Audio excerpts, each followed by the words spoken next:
Sementara itu beberapa waktu belakangan pamor uang koin 1.000 kembali naik dan banyak diperbincangkan. Tak tanggung-tanggung, satu koin bahkan bisa dihargai hingga ratusan juta rupiah. Meski masih berlaku, kini keberadaannya seperti barang antik. Daya tarik apa sebenarnya yang ada di belakang koin ini? Dan apakah pamornya akan bertahan lama? Berikut informasinya.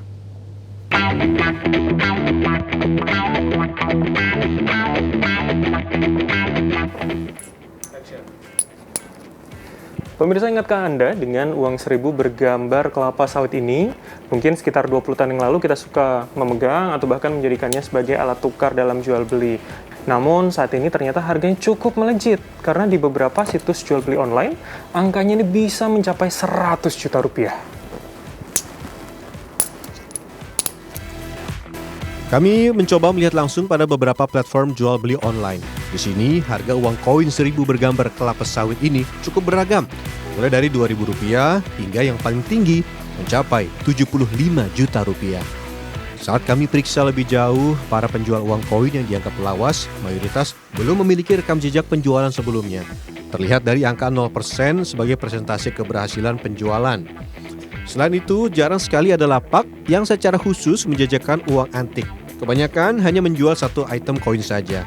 Sejumlah fakta tadi tentu menimbulkan keraguan. Jangan-jangan ini hanya sebuah adu peruntungan mendapatkan cuan di tengah ketenaran uang koin.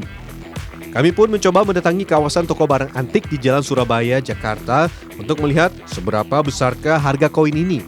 Ternyata, uang koin Indonesia dijual dengan harga maksimal hanya Rp50.000 saja. Sedangkan uang koin asal luar negeri dijual hingga Rp100.000 per keping. Penjual menyebut harga koin lawas mata uang Indonesia hingga juta rupiah merupakan hal yang berlebihan. Sang penjual juga menyebut penjual online hanya mencari peruntungan tanpa tahu harga pasaran. Kalau koin Indonesia sih relatif ya, dari harga 15.000 paling tinggi 50.000. Ya, kecuali ada uang yang agak tahunnya lama dikit, kayak golden ini kayak segini.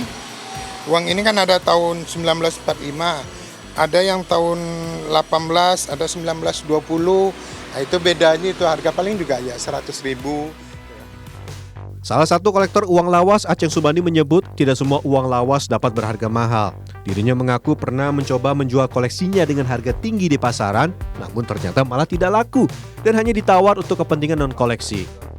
Sempat saya punya 5, tapi setelah barangnya saya tunjukin, cuma hoak doang. Akhirnya teman saya bayarin untuk ini saya jual untuk resepsi pernikahan itu. Kayak macam souvenir begitu ya. Dihargain berapa waktu itu saya punya 500.000.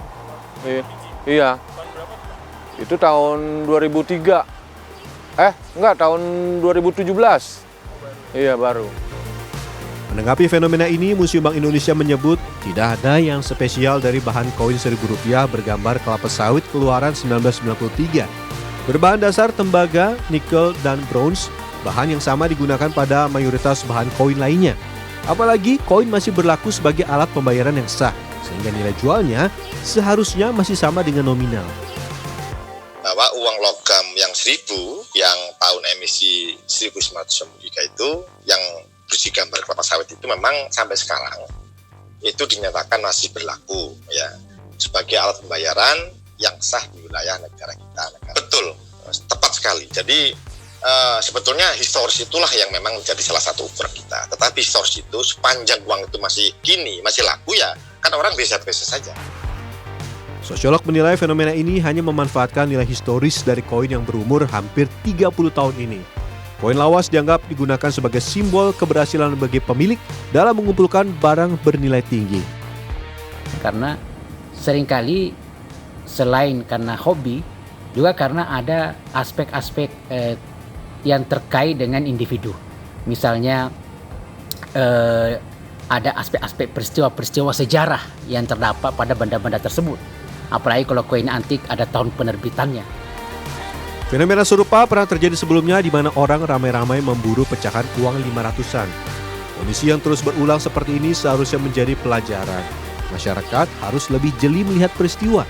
Jangan sampai jadi korban keviralan orang tak bertanggung jawab yang hanya ingin mengeruk keuntungan semata. Rafael Lambang, Daud Thompson, Jakarta.